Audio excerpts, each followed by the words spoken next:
There was a time on Roblox when you didn't need fancy graphics, complicated mechanics, or hundreds of game passes to have fun. Back then, all you needed was a keyboard, a few friends, and the will to go fast. For so many players, Speedrun 4 was the ultimate test of skill, patience, and pure focus. You'd load into that bright white lobby, the music would kick in, and suddenly you were sprinting through colorful, floating platforms that seemed to go on forever. It was one of those games that felt endless, even though it had just a handful of levels, and yet every single run felt unique. For millions of players, Speedrun 4 wasn't just another Roblox obby, it was a piece of Roblox history. Speedrun 4 was created by Verse and released in 2014. Back then, Roblox was a completely different world.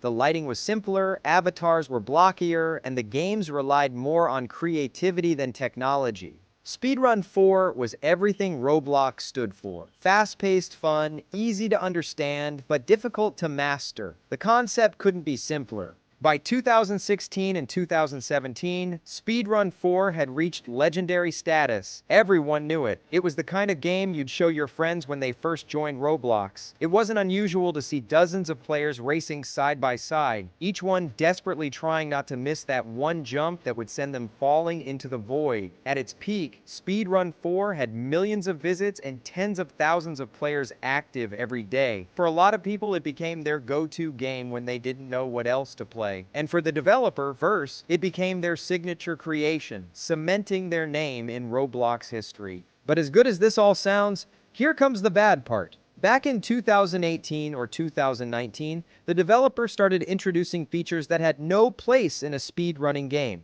We're talking unnecessary currency systems, paid emotes, and yes, pets. Players who just wanted to run through challenging, well-designed levels suddenly had to deal with a new, forced tutorial that made the experience annoying for returning users. These changes were widely seen as a blatant cash grab.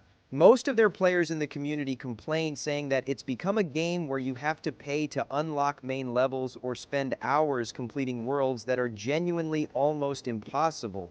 They also started adding the most random things like a new in-game currency, which is meme coins, and even Fortnite emotes. Yeah, I don't really know what the point of that was. The game that was once praised for its simple quality was now being criticized for its greed and lack of polish. By the early 2020s, Speedrun 4 was a shadow of what it used to be.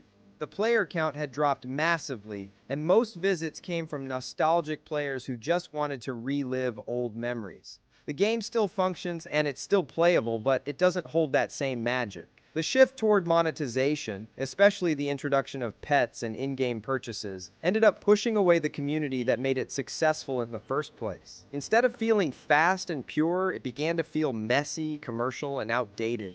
And yet, despite all that, it's hard to call Speedrun 4 a failure. It paved the way for countless Roblox obby and parkour games. It inspired speedrunning communities, created memorable soundtracks, and captured the spirit of what Roblox once was: creative, simple, and fun.